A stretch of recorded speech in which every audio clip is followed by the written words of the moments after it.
Hey everyone, I'm still struggling with interpretations and trying to show the interpretations. I've taken a little time off trying to think about things and realizing at some point, and somebody made this comment to me, maybe one time, said, sometimes can you just get into the interpretation, the whole explaining it again and again? I think some people have it and it gets too much. So what I'm going to do in this video right here, I'm going to just go over the procedure of how I found the verse interpretation to come about in a consistent way, that this is how it works. And you just have to go along for this ride. If you're the kind of person that is interested in this, sees patterns, recognizes that there's something else in the Bible, it's not supernatural, but there's something in there that's hidden in there. There is. Absolutely. I found what that is. And I can show it, but we have to spend time looking at it. And right now, what I'm going to do is show the process of how to interpret them, because that is how we see the template. Unless it's interpreted, we can't see it. You look at Greek myth and Jewish works and Hinduism, and you look at them and think, those are not the same at all. They don't sound like it. Once they're interpreted, we're going to find that there is one single template that they're all using, that they're all framed upon. That template is not the monomyth, really. The monomyth has parts of it. I just want to go straight to, let's leave Joseph Campbell out of it. Don't even go buy his book unless you're into that stuff. I think it's weird. I'm not into Joseph Campbell's interpretations at all. Not at all. I was more into the steps, the patterns that he found, and that's what because I was finding that independently of him. And at any rate, his are not what I'm using. A couple of them are, but it's not exactly what he has. When I get done, it's going to be very mentally interactive, and the reason is because that template is based upon the life of a human being. We're born, we emerge with certain qualities. At first, we're young, we're very happy. Then as we grow older, we begin having experiences in life. And as that happens, our life begins to decay. We get hurt. We begin tied to the ground. We're actually living life through the physical interpretation of what we see. And by that, I mean that there's cause and effect. When people are acting out, there's something that's driving them. And when people are fighting and arguing, that we have a tendency to jump in and just be a part of that right there. That is just jumping in and living life and becoming part of the human process. At some point, certain people are going to realize that and go, "Oh, I want to get out of this mess. I see what's going on.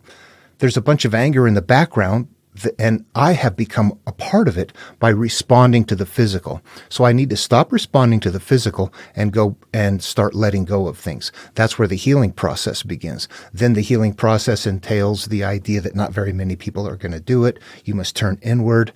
There's processes that you must use to engage with yourself for healing.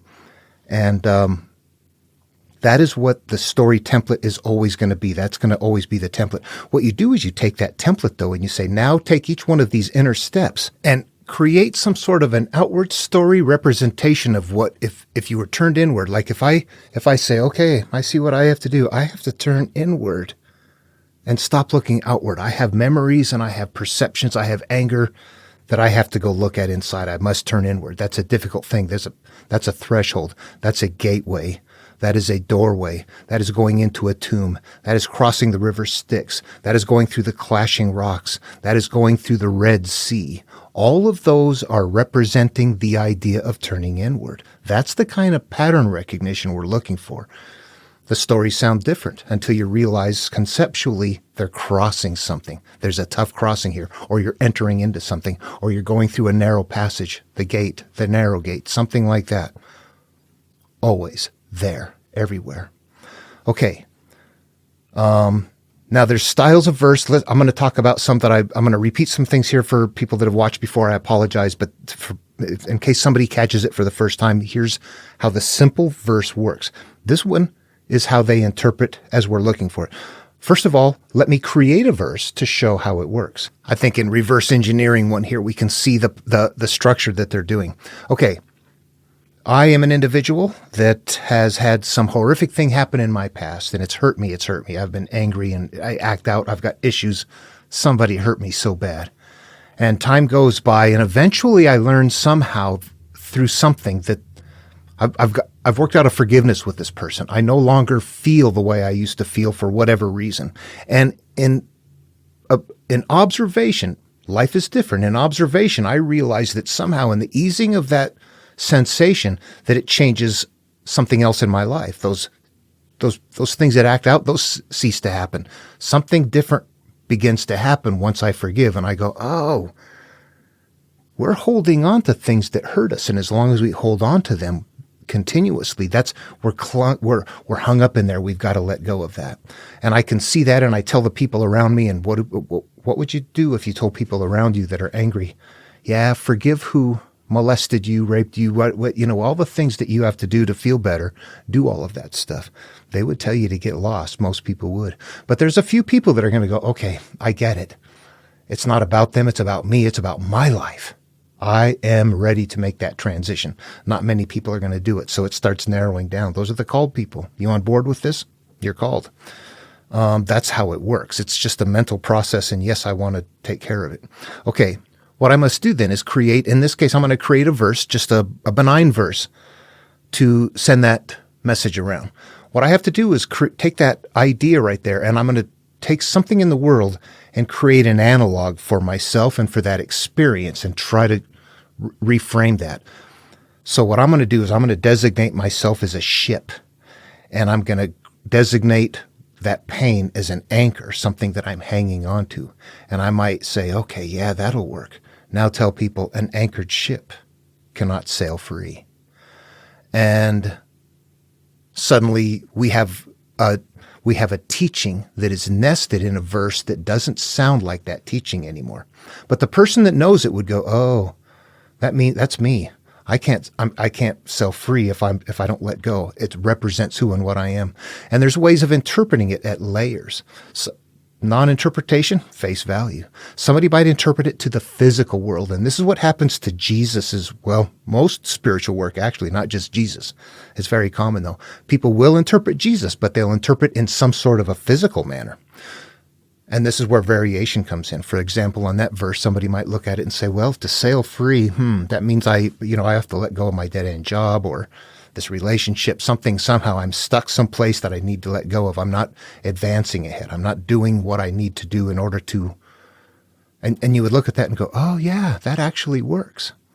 And somebody else might look at it and say, no, that means I'm supposed to hang on to something. I don't want to let go.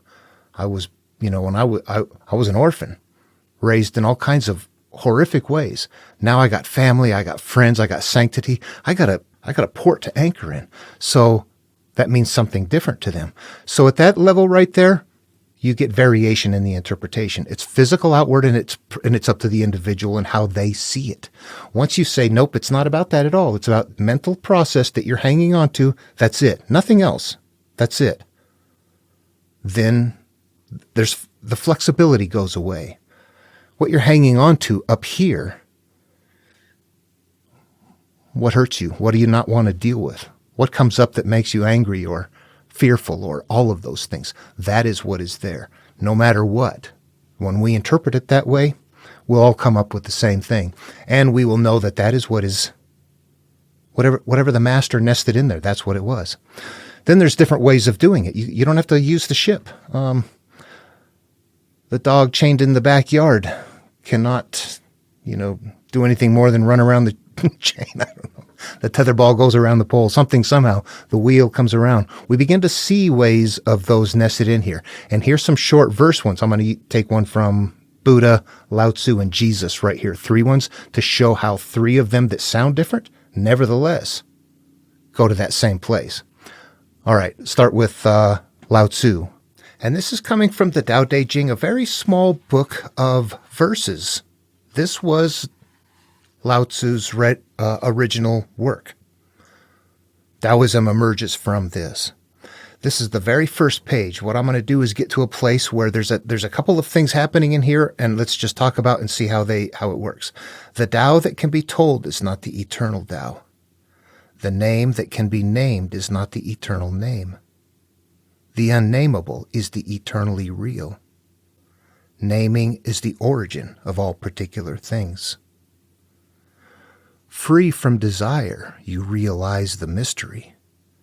Caught in desire, you see only the manifestations. Yet mystery and manifestations arise from the same source. This source is called darkness. Darkness within darkness, the gateway to all understanding. Okay, that's very cryptic. What I want to do is talk about it a little bit. The Tao that can be told is not the eternal Tao. There's all kinds of things out there on that. I've got my own thinking on it because I've got it to where I can take the Tao and Buddha's Dhammapada and Jesus' work and find the same thing in all of them. So I'm going with what I say. When people tell you this means you can't figure it out, that it's just too strange, they don't have it figured out. At the template level, okay, so, all right. The Tao in this case means the way, and it refers to this process, how this works, and how you understand it, and how it functions. The Tao that can be told is not the eternal Tao. Think of that. If you're trying to feel better and you're going to church and somebody is teaching you that stuff and they tell you things and you feel somewhat, I got some reason to feel uplifted over here, but all that other stuff is still there. It's not listening to somebody tell you to let things go is not going to work. It won't. You have to mentally go in and do the housework necessary till the emotional state of those memories have changed. That not until then is it real. The Tao that can be told is not the eternal Tao. Nope, it's a personal inward process. Right there, he's telling us that's mental. If you work it through, what else would it be? The Tao that can be told is not the eternal Tao. It's not real to listen to somebody. It's a personal inward path. Not until then is it real. And if it's a personal inward path, where does it take place? It's mental. The name that can be named is not the eternal name. Naming in this case means the creation of, which means in the mind. What that means is I am deciding what it is. I hate that. I like that. That is naming it. The name that can be named is not the eternal name. So there's this void in the background. It moves on to the unnameable is the eternally real. So this whole thing that we have to work with, this is our energy that we have to work with, that we're emerging from. However, what happens, naming is the origin of all particular things. That goes on next. That means we are now deciding what the quality of it is. Naming is the origin of the things that are my personal experience. This plays out in the psyche. We turn it inward. But you have to do it for yourself. All right, then it goes on to free from desire, you realize the mystery. Desire, clinging, hanging on to. Free from that, you realize the mystery. The mystery of life, the joy, it flows right along. Caught in desire, you see only the manifestations. What is that? Caught in desire, caught, hanging on to, you see only the manifestations. There it is, the cycle. There's the ship. You see that one? All right, for Buddha, I'm going to read from the Mueller translation, and I'm just going to read, there's 1 and 2 right here, the very first, the opening up. This is Buddha's pivotal work, and this is called Dual Verses. All that we are is the result of what we have thought. It's mental right there, isn't it? It is founded on our thoughts. It is made up of our thoughts. We become structures of our life experiences. If a man speaks or acts with an evil thought, now we have to go inside again and remember, translate this. If you're saying, well, I'm generally nice about people. I don't think evil thoughts. Why does bad stuff still happen? It doesn't apply to me somehow. We haven't translated it. That's physical. The evil is an analog. It doesn't mean anything more than something that is evil to your life experience. It could be something that happened to you. You could have been a victim that is hurt, and it's causing cyclical pain. That is the evil. If a man speaks or acts with an evil thought, this is something that is stored away in such a way that it is derogatory to our being. If a man speaks or acts with an evil thought, if that is there in place, pain follows him as the wheel follows the foot of the ox that draws the carriage. Now we have foot of the ox that draws the carriage. We have some component parts coming into it, some nouns and verbs picking up that we become part of. This verse is about us. I'm a product of my thinking, and that the stuff I'm hanging on to that is not good follows me like a wheel. What does the wheel do? It goes around and around. It cycles. Follows the foot of the ox. I am the ox that draws the carriage. I'm drawing my life experience behind me. And the pain follows as long as that is there. What is the second one in the dual verse? It starts off exactly the same. All that we are is the result of what we have thought. It is founded on our thoughts. It is made up of our thoughts. So far the same. If a man speaks or acts with a pure thought, emptiness. Getting that stuff out. Happiness follows him like a shadow that never leaves. You see the cycles of pain stopped by getting rid of the evil and bringing in the purity, which really means getting rid of the things that we're harboring inside that make me go, God, I hate that. I'm ashamed. I'll never tell anybody. Those are the things that are acting out. Okay, do you see that those are the same? When you analyze them to that point, their mental processes, what I'm hanging on to, continues to come around like a wheel, or I see only the manifestations as long as I'm caught in desire. Those are, when you work all the way to the mental point, they're the same thing. Okay, this is going to be from Jesus, and I'm just going to grab some from the Holy Bible here. I got a red letter edition, so it's faster to find them. All right. Same thing without getting into all of the other story, just starting with what I believe is the basic core, like this would be, or like this would be, and that would be Sermon on the Mount or Sermon on the Plain. This one comes from Sermon on the Plain. Blessed are the poor in spirit, for theirs is the kingdom of heaven. Okay. Turning it inward, taking off all of the supernatural, pour in what? What is our spirit? How do you have a poor spirit? What does Buddha teach? Seek emptiness. Lao Tzu, free from desire, you see only the manifestations. You see only the good. Okay, so spirit is going to be that same thing. This is how we function and act, how we exist in the background. The spirit is our inner being. But our inner being is what? Our memories, our perceptions, the stored experiences that we want to ignore, but somehow without knowing it, we get triggered and they continue to affect our life along the way. So you want to be poor in spirit, for yours is the kingdom of heaven. The kingdom of heaven, again, what? The kingdom of heaven within, in other places. It depends on, there's a couple different sources here, but there's enough cross-reference there to show us something different, that it's a mental place of ease as well. So there you have it. Blessed are they that mourn, for they shall be comforted. This is us healing inwardly. I don't have this dealt with. Mourn it, and you will be comforted. Deal with it. If you don't deal with it, it won't be comforted. This is going to start following these same kind of patterns in the material if we continue to interpret them up there. Now, these are not monomyths. They're not, or they're not that... I got to quit using that term. They're not the myth or the sequence, the pattern, the template that I'm talking about. They are going to follow the same sequence. It starts, here's how you came about. You can see that's happening without it being held into a story of creation and, how life comes about and first sin and all of that, which equates to naming things. The stories are going to become incredibly big and incredibly rich, but they're going to add more elements to them. Now what we're going to do is when we get to the big mythological stories, how does that play out in the psyche? There's a lot of characters in there. You got Moses, you got Pharaoh, you got Aaron, you got all the Israelites. It just goes on and on. How does all of this play out in the psyche? And you have to understand that they're simply analogous terms, but they are structured. There is a mental hierarchy that we all have, and that hierarchy is reflected in the way the story is structured. So there's a part of us that is a higher self, a higher being, a part that we can look at ourselves and go, yeah, I know what to do. I do. I really do know what to do.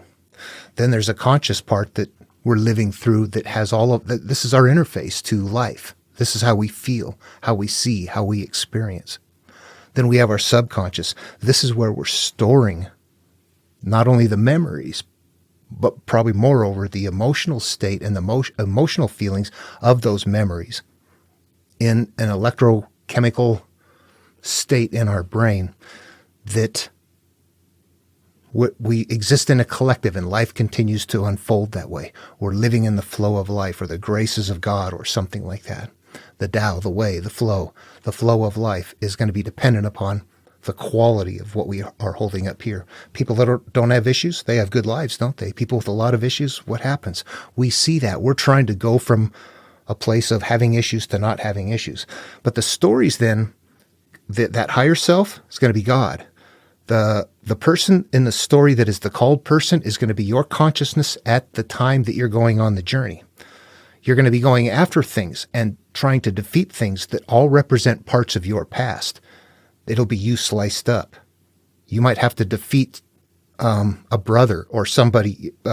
When Moses leaves Pharaoh, at first those two are brothers, aren't they? But they don't go the same way. They split, and the good has to leave the bad.